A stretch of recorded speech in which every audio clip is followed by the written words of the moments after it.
Hi student, स्वागत है एक बार आपका अपने यूट्यूब चैनल टारगेट सेमेस्टर में। और आज हम लोग बात करने वाले हैं जो ज्योग्राफी आपका 102 का जो 27 तारीख को एग्जाम था आपका, वो खत्म हो चुका है। और उसी के आंसर की के बारे में आज हम लोग बात करेंगे। जैसा कि आप लोग देख सकते हैं यहाँ पे जो आंसर की है आपका प्रोवाइड करा दिया गया विथ OMR शीट में, ठीक है ना। यानी कि जो ये OMR शीट है, इसमें आपका पहला क्वेश्चन का कौन सा आंसर होने वाला है, मतलब जितने भी क्वेश्चन हैं सबके जो है 50 के 50 क्वेश्चन के एक्यूरेट आंसर यहाँ पे बता दिए गए हैं।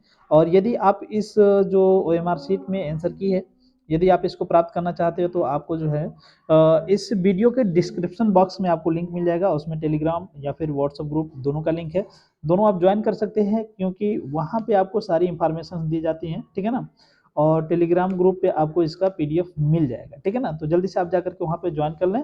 और बाकी जो है चलते हैं, हम लोग देखते हैं कि क्वेश्चंस जो आपका आया हुआ था, ठीक है, जो पेपर आया हुआ था उसमें कौन कौन से क्वेश्चन सही होने वाले हैं according two questions with options, हम लोग उसको डिस्कस करने जा रहे हैं। तो चलिए देर न करते हुए हम लोग देखेंगे कि कौन कौन सा क्वेश्चंस जो है और कौन कौन से क्वेश्चंस के कौन कौन से ऑप्शन सही होने वाले हैं, ठीक है। चलिए, तो आप देख सकते हैं यहाँ पे जो है जियो 102 है। BA फर्स्ट सेमेस्टर एग्जामिनेशन 2023-24 से ज्योग्राफी है। फिजिकल ज्योग्राफी का ये पेपर था, ठीक है ना। पेपर आईडी यहाँ पे जो कुछ भी है देख लीजिएगा। 27/12/2023 को ये एग्जाम हुआ था, ठीक है ना। चलिए अब आगे हम लोग देखेंगे। 50 क्वेश्चन है, ठीक है ना। इसमें पुस्तिका में 50 प्रश्न दिए गए होंगे, ठीक है ना। एक क्वेश्चन जो है आपका 1.5 मार्क्स का होने वाला है, ठीक है ना, यानी कि 1.5 मार्क्स का होने वाला है, ठीक है। चलिए, थोड़ा सा इसका जो है नंबरिंग मिसिंग है क्योंकि इसका जो है फोटो खींच करके PDF बनाया गया है, तो कोई दिक्कत नहीं है। सबसे पहला जो हमारा क्वेश्चन है यहाँ पे, थोड़ा सा क्वेश्चन यहाँ पे मिसिंग है क्योंकि जो फोटो इसमें क्लियर नहीं है, ठीक है ना। तो इसमें देख सकते हैं हम लोग। क्वेश्चन कह रहा है कि कोपेन के जलवायु वर्गीकरण ET जलवायु किस प्रदेश में है, ठीक है ना। कोपेन के वर्गीकरण के अनुसार जो ET जलवायु किस प्रदेश में है, तो आपका सही आंसर हो जाएगा ऑप्शन नंबर सी, ठीक है ना। ऑप्शन नंबर सी आपका सही हो जाएगा, ठीक है। ध्यान दीजिए कि यहाँ पे आपको सिर्फ आंसर बताया जाएगा कि कौन कौन से क्वेश्चन का क्या आंसर है, ठीक है ना। यहाँ पे किसी भी प्रकार का एक्सप्लेनेशन या फैक्ट नहीं बताया जाएगा, ठीक है। तो सिंपली आप क्वेश्चन देखिए, क्वेश्चन के आंसर कौन कौन से होने वाले हैं सही, ये देखिए, ठीक है ना। चलिए आगे बढ़ते हैं। नेक्स्ट क्वेश्चन देखते हैं। क्वेश्चन नंबर 47 है। क्वेश्चन कह रहा है कि महान हिमकाल किसे कहते हैं। आपका सही आंसर जो हो जाएगा वो हो जाएगा आपका ऑप्शन नंबर ए, प्लीस्टोसीन युग, ठीक है ना। प्लीस्टोसीन युग आपका ये आंसर होने वाला है, ठीक है। चलिए नेक्स्ट क्वेश्चन की तरफ बढ़ते हैं। नेक्स्ट क्वेश्चन देखते हैं। नेक्स्ट क्वेश्चन है आपका, निम्नलिखित में से कौन सा जलवायु के वर्गीकरण का आधार नहीं है। आपका सही आंसर हो जाएगा वनस्पति। देखिए, वर्षा, तापमान और पवन, ये तीनों के तीनों जलवायु के एक एलिमेंट्स माने जाते हैं जो कि जलवायु का निर्धारण करते हैं, लेकिन वनस्पति का इसमें किसी भी प्रकार का महत्व नहीं है, ठीक है ना। चलिए नेक्स्ट क्वेश्चन देख लेते हैं। नेक्स्ट क्वेश्चन क्या है आपके। नेक्स्ट क्वेश्चन से आपका, प्लेट शब्द का सर्वप्रथम प्रयोग किसने किया था। देखिए ये क्वेश्चन मैंने करवाए थे और इसका सही आंसर जो आपका हो जाएगा वो हो जाएगा, चूंकि 40 नंबर 9 का क्वेश्चन है, ऑप्शन नंबर आपका सी हो जाएगा, टूजो विल्सन। टूजो विल्सन ने प्लेट शब्द का सबसे पहला प्रयोग किया था, ठीक है ना। चलिए नेक्स्ट क्वेश्चन देख लेते हैं। नेक्स्ट क्वेश्चन क्या है आपका। नेक्स्ट क्वेश्चन आपका 50 में क्वेश्चन कह रहा है कि भौतिक भूगोल के अध्ययन में निम्न में से क्या सम्मिलित नहीं है। तो आपका सही आंसर हो जाएगा ऑप्शन नंबर बी, ठीक है ना। ऑप्शन नंबर बी यहाँ पे आपका सही होगा कि जो वायुमंडल है, ठीक है ना, इसका किसी भी प्रकार से भौतिक भूगोल में अध्ययन नहीं किया जाता है, ठीक है ना। क्योंकि ये जो वायुमंडल है, वायुमंडल का भूतल से किसी भी प्रकार का रिस्पॉन्सिबिलिटी इससे नहीं मिलती है, ठीक है ना। तो इसलिए आपका सही आंसर क्या हो जाएगा, वायुमंडल। स्थल और समुद्र और कृषि, ये तीनों के तीनों भूतल से संबंधित है, इसलिए इनका भूतल में अध्ययन, भौतिक भूगोल में अध्ययन किया जाता है। चलिए नेक्स्ट क्वेश्चन की तरफ बढ़ते हैं। नेक्स्ट क्वेश्चन देख लेते हैं। नेक्स्ट क्वेश्चन से आपका 36 नंबर का क्वेश्चन है, ठीक है ना। क्वेश्चन कह रहा है कि चट्टान के अपने स्थान पर टूटने फूटने की क्रिया क्या कहलाती है। तो आपका सही आंसर हो जाएगा ऑप्शन नंबर यहाँ पे डी। ऑप्शन नंबर डी आपका सही हो जाएगा, अपक्षय कहलाती है। क्या कहलाती है, अपक्षय। नेक्स्ट क्वेश्चन देखते हैं। नेक्स्ट क्वेश्चन आपका क्या है। क्वेश्चन है आपका, चिनूक कहाँ की स्थानीय पवन है। चिनूक कहाँ की स्थानीय पवन है।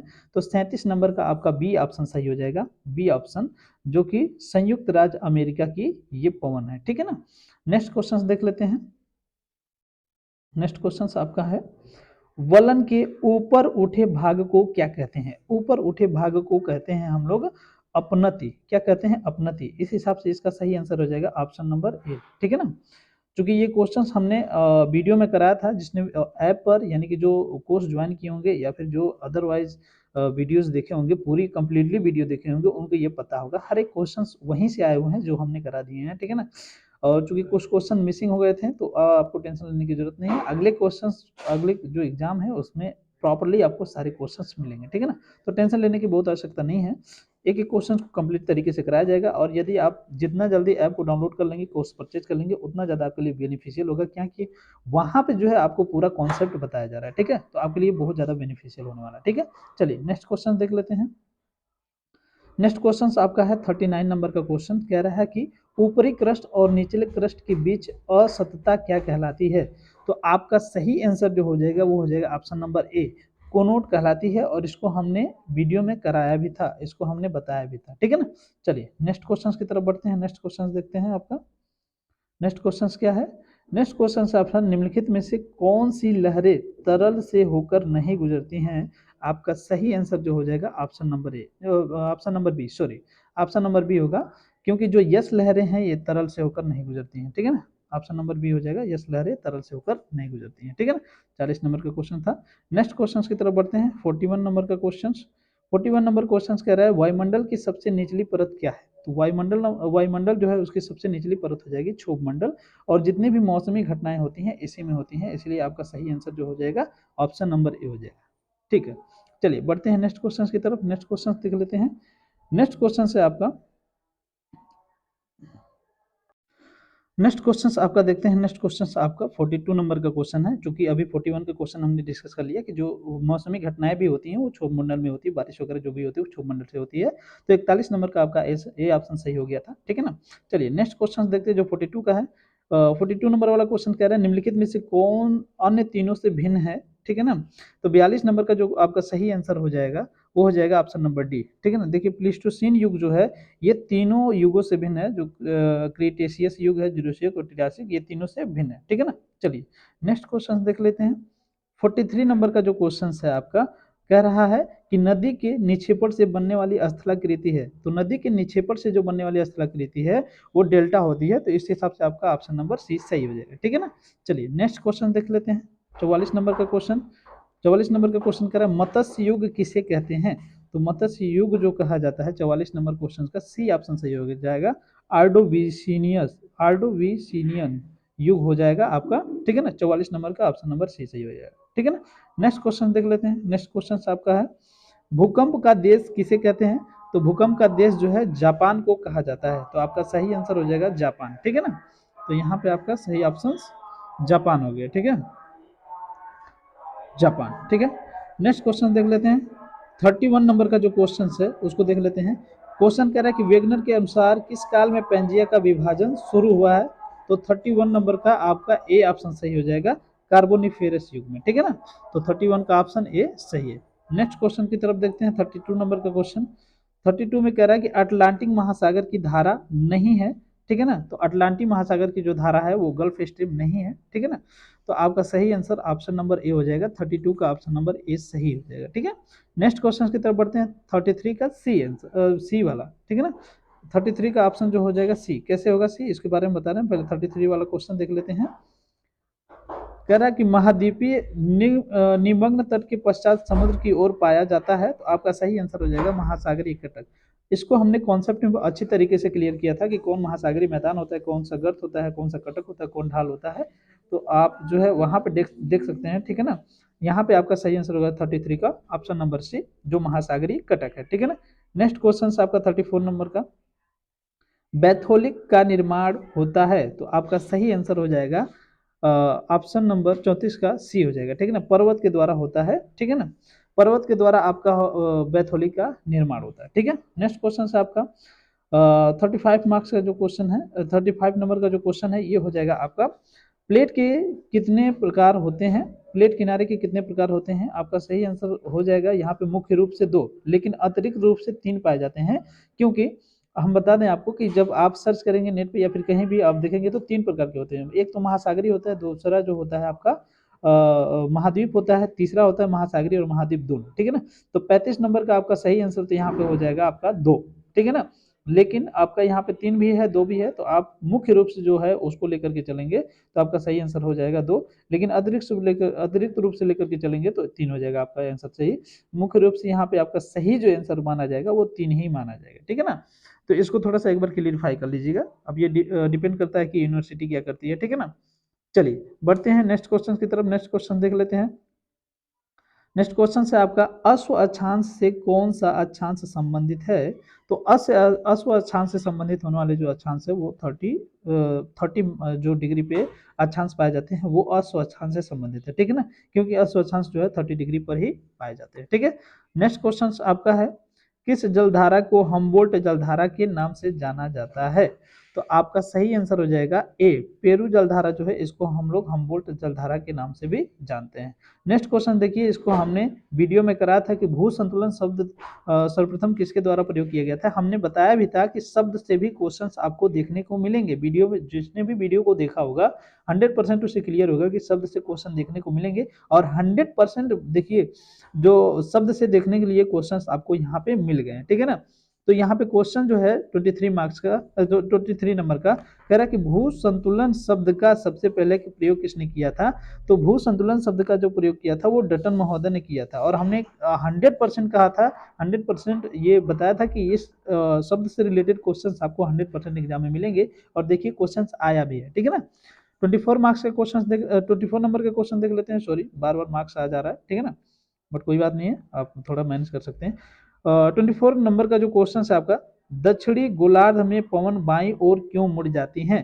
तो जो 24 मार्क्स का क्वेश्चन है, दक्षिणी गोलार्ध में बाई ओर जो पवन मुड़ जाती हैं, इसका जो मेन कारण होता है वो होता है आपका दाब। तो ऑप्शन नंबर डी यहाँ पे आपका सही हो जाएगा। 25 वाला देख लेते हैं क्वेश्चन कि 25 वाला क्वेश्चन क्या है।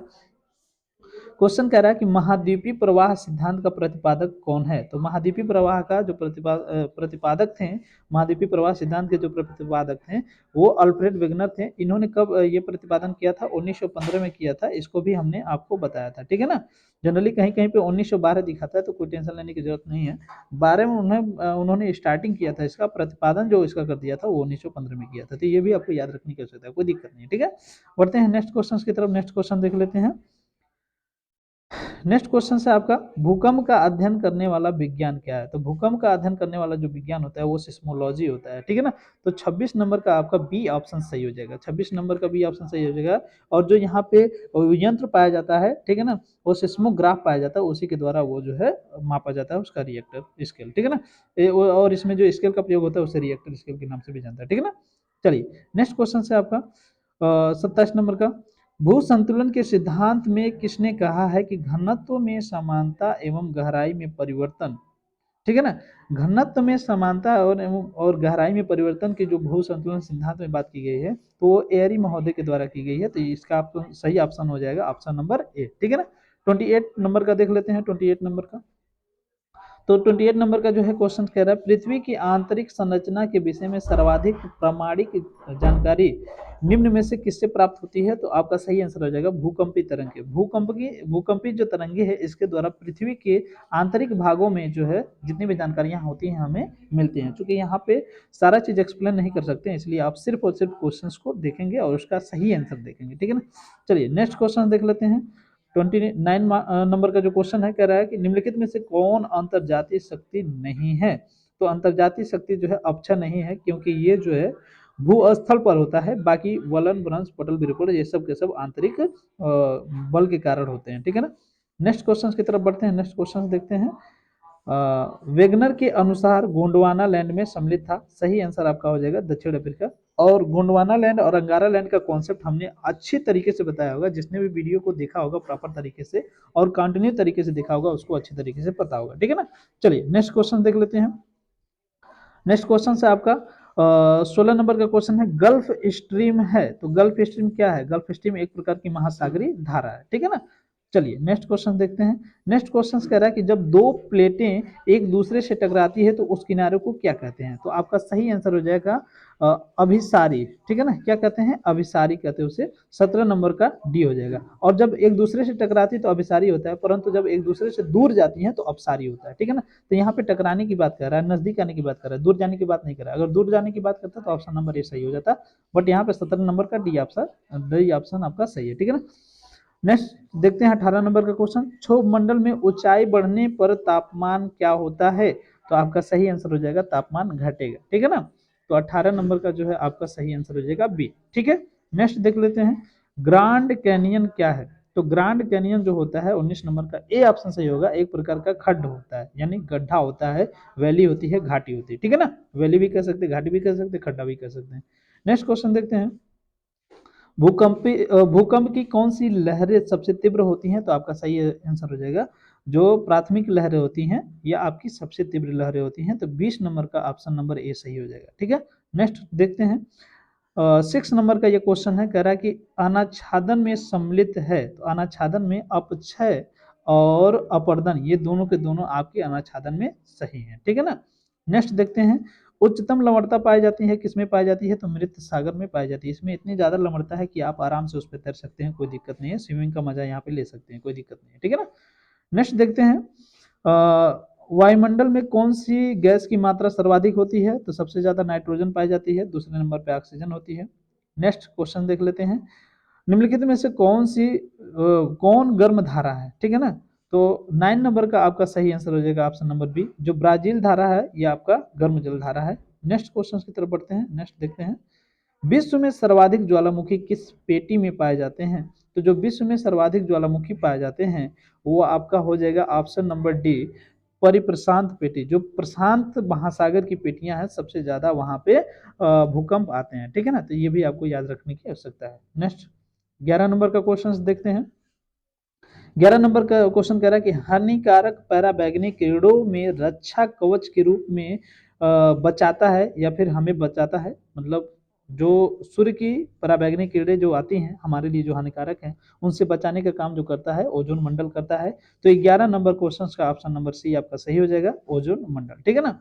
चलिए नेक्स्ट देखते हैं, उच्च दाब से भूमध्य रेखा की ओर चलने वाली जो रेखाएं हैं उस रेखा को क्या कहते हैं? तो जो 12 नंबर का क्वेश्चन है वो आपका सही आंसर हो जाएगा व्यापारिक हवाएं। जो व्यापारिक हवाएं होती हैं उच्च दाब से निम्न की ओर चलती है, भूमध्य रेखा की ओर चलती हैं, ठीक है ना। नेक्स्ट क्वेश्चन की तरफ बढ़ते हैं, नेक्स्ट क्वेश्चन 13 नंबर का क्वेश्चन है, क्वेश्चन में कह रहा है कि निम्नलिखित में से कौन सी महासागरीय धारा हिंद महासागर से संबंधित है? तो 13 नंबर का आपका सी आंसर सही हो जाएगा, अगुलहास धारा जो है वो आपका सही है, ठीक है ना। अगुलहास धारा जो है ये हिंद महासागर से संबंधित है। नेक्स्ट क्वेश्चन की तरफ बढ़ते हैं, 14 नंबर का क्वेश्चन है, 14 नंबर का, ठीक है ना। कह रहा है भ्रंश घाटी का उदाहरण है, तो भ्रंश घाटी का जो उदाहरण है वो नर्मदा घाटी हो जाएगा आपका सही, ठीक है ना। तो 14 नंबर का ऑप्शन नंबर डी सही है।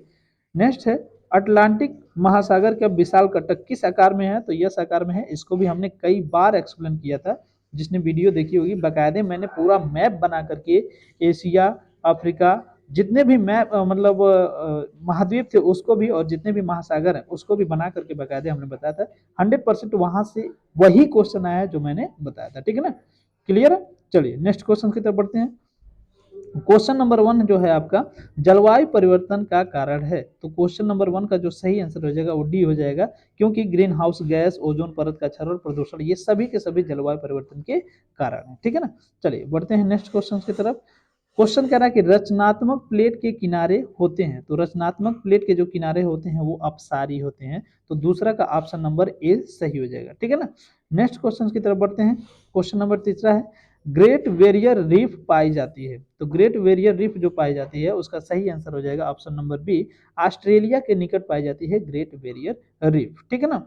चलिए नेक्स्ट देखते हैं, जो चौथा नंबर का आपका क्वेश्चन है, कह रहा है कि क्षेत्रफल की दृष्टि से सबसे बड़ा महासागर कौन सा है? तो आपका सही आंसर हो जाएगा प्रशांत महासागर, क्षेत्रफल की दृष्टि से सबसे बड़ा महासागर है। इसको हमने बाकायदे मैप बनाकर वो बताया था और यहाँ से डायरेक्ट क्वेश्चन फंसा है आपको, ठीक है ना।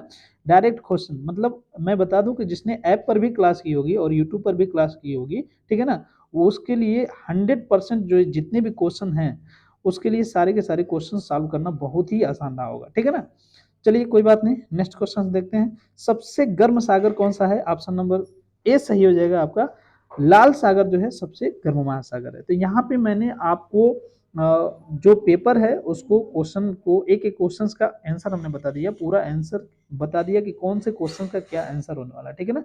तो आप चैनल को शेयर सब्सक्राइब लाइक करें, शेयर करें, और यदि आपको इसका पीडीएफ प्राप्त करना है तो आप जो है चैनल को जो जो वीडियो है उसके डिस्क्रिप्शन बॉक्स में लिंक मिलेगा आपको, वहाँ से आप जा करके टेलीग्राम ग्रुप और व्हाट्सएप ग्रुप को भी ज्वाइन कर सकते हैं। वहाँ पे आपको OMR शीट का PDF की लिंक प्रोवाइड करा दी गई है। आप टेलीग्राम ग्रुप जब ज्वाइन कर लेते हैं तो वहाँ पे आपको OMR शीट मिल जाता है, वहाँ से आप क्वेश्चंस को आप मिला सकते हैं, ठीक है ना। वहाँ पे हमने सीरियल वाइज कराए हैं कि पहला का आंसर क्या होगा, दूसरा का आंसर क्या होगा, तीसरा का आंसर क्या होगा, चौथा का आंसर क्या होगा। इस तरीके से आप वहाँ पे कंप्लीटली, आपको ज़्यादा मेहनत करने की जरूरत नहीं पड़ेगी। वहाँ पे आप डायरेक्ट मिला सकते हैं कि पहला का कौन सा आंसर सही होगा, दूसरा का कौन सा आंसर सही होगा।